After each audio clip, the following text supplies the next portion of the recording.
السلام علیکم، مرین کے چینل پر خوش آمدید۔ آج کا سیشن ہے اللہ کے ہر کام میں حکمت ہوتی ہے۔ ہمیں یہ بات سمجھنی چاہیے، لیکن ہم سمجھنے کے لیے تیار نہیں ہیں۔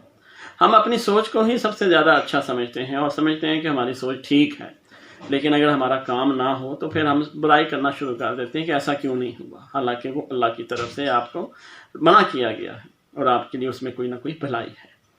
یہ ہم کیسے پتہ کریں گے کہ ہماری اس میں بھلائی ہے یا نہیں ہے؟ اس کے لیے آپ کو اللہ پر یقین رکھنا ہوگا۔ میں آپ کو ایک چھوٹی سی سٹوری سناتا ہوں جس میں آپ کو نظر آ جائے گا کہ اللہ پہ یقین رکھنا اور اللہ کے ہر کام میں بھلائی ہے، اس کا کیا ہے طریقہ کار۔ ایک بادشاہ تھا، وہ کوئی بھی کام کرتا تھا تو اس کا وزیر کہتا تھا یہ ایک اچھی بات ہے جو اللہ کی طرف سے ہوئی ہے۔ ایک دن بادشاہ کی انگلی کٹ گئی۔ وزیر نے کہا بہت ہی اچھی بات ہے جو اللہ کی طرف سے ہوئی ہے۔ بادشاہ کو بڑا غصہ آیا اور اس نے وزیر کو جیل میں ڈال دیا۔ کچھ عرصہ کے بعد بادشاہ جو ہے وہ شکار پہ گیا۔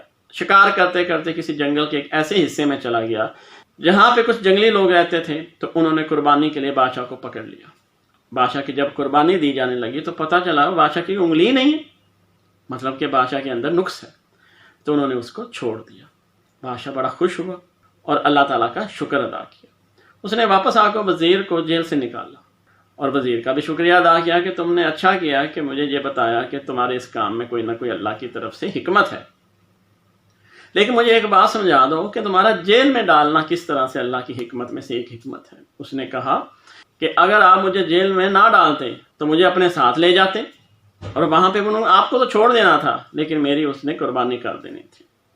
یہ ایک چھوٹی سی سٹوری ہے، لیکن اس میں میسج بہت بڑا ہے کہ ہر وہ کام جو آپ کا ہوا ہے اللہ کی مہربانی ہے، جو نہیں ہوا وہ اللہ کی طرف سے ایک حکمت ہے، اس کا صلہ آپ کو کبھی نہ کبھی بعد میں مل جائے گا، کیونکہ اللہ آپ سے 70 ماؤں سے بھی زیادہ پیار کرتا ہے۔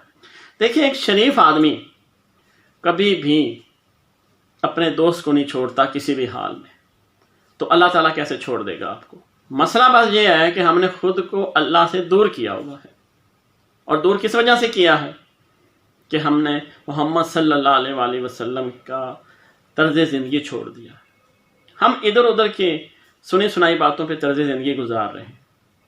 ہم پھنسے ہوئے ہیں نمود و نمائش میں، ہم پھنسے ہوئے ہیں اپنے آپ کو شہرت کی طرف لے جانے میں، لیکن یہ بھول گئے ہیں کہ اگر آپ اللہ کی طرف چلے جائیں گے تو آپ کو دنیا بھی مل جائے گی، آخرت بھی مل جائے گی، اور جو آپ کا خواب ہے وہ بھی انشاءاللہ پورا ہو جائے گا۔